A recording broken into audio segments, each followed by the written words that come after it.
so I have to speak English here.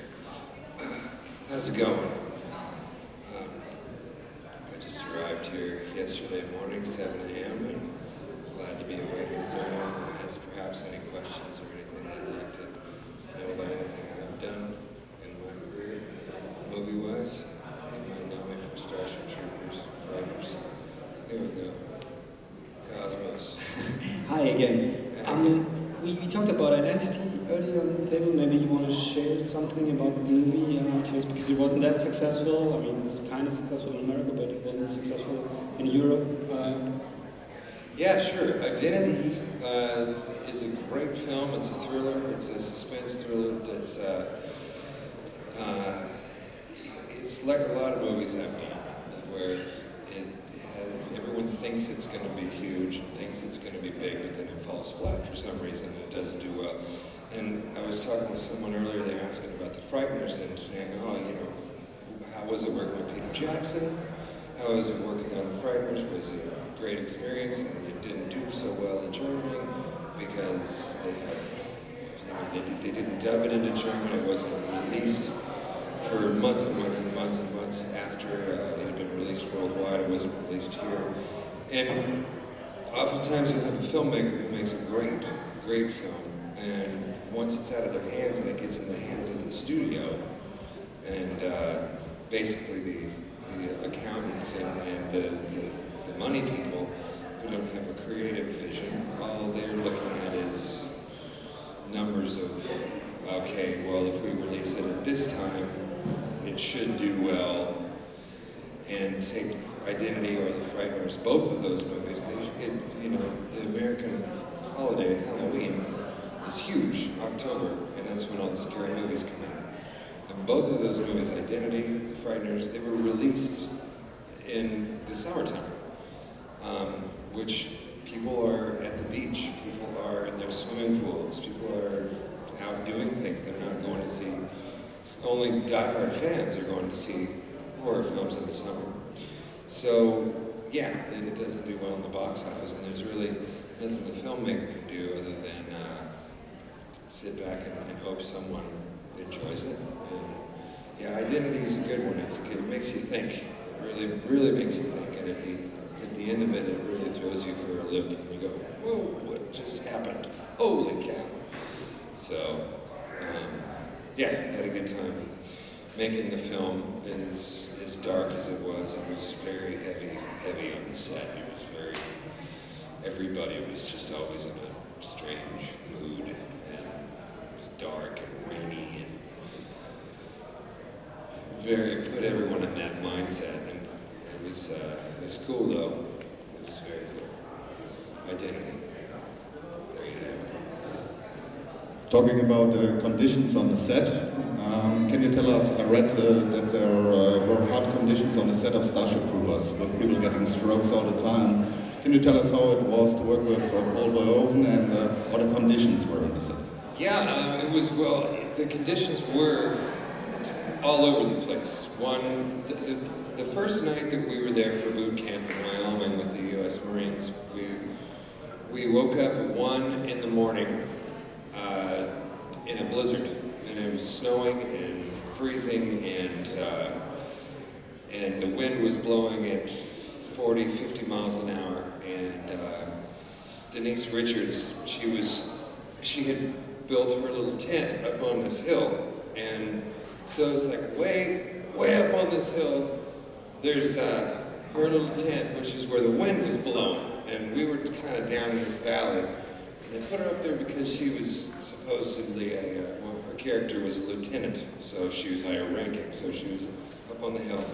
Well, the wind basically destroyed her tent, blew it all apart, and so at 1 in the morning there she was just soaked, freezing, completely wet, comes down to our little tent and she's peeking in, and I just pretended I was asleep because I didn't want to deal with a cold, freezing girl, and it was so cold that if you moved at all, you were instantly freezing in your sleeping bag.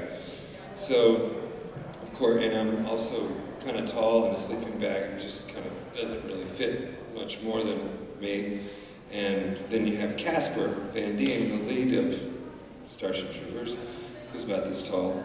So he had more room in his sleeping bag and had a big crush for Denise, right? So he liked Denise a lot, and she says, hey, can I stay with you guys? And he goes, yeah, come on in, get in my sleeping bag with me. So here's this poor wet girl, and getting in the sleeping bag, so the two of them had to share it. And that was day one. And the rest of the movie was 7 more months of up and down, just like that. It was wild, because that next morning it was like, I don't know, 38, 40 degrees Celsius. And then it was -0 that night, and then 30, 40 degrees the next day.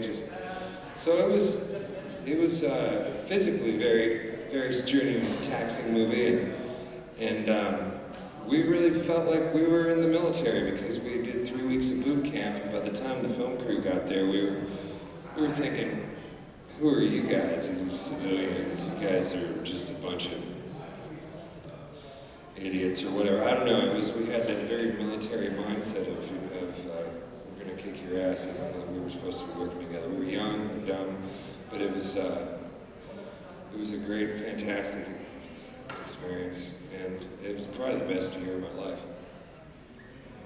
It was before I hurt my back, so that's good. I could run around and jump, and I wasn't in pain all the time, which is awesome. It's a good memory. But and working with Paul Verhoeven, you'd asked. Paul is kind of like a crazy uncle. He's really passionate. I feel like I'm walking through weeds.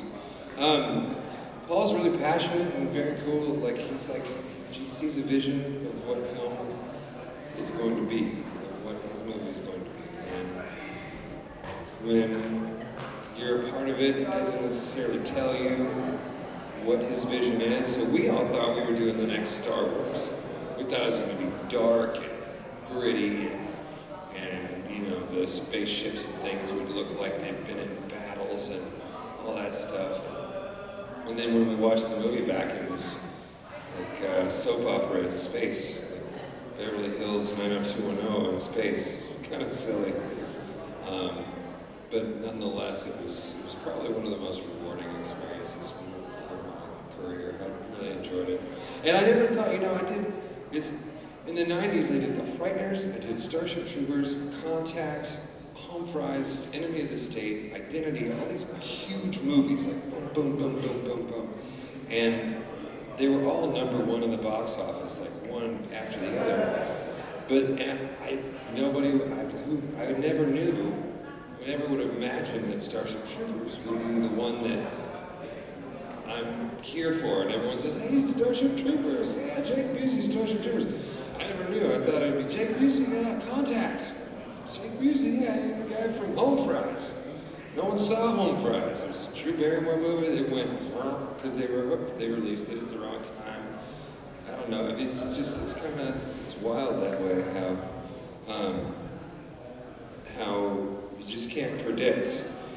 Drew Barrymore made her big comeback in the 90s, and she was just doing movie after movie, like The Wedding Singer, and all these movies that are just like, just going through the roof, and every teenage girl's going and buying the tickets, and it's just like, she's just on fire.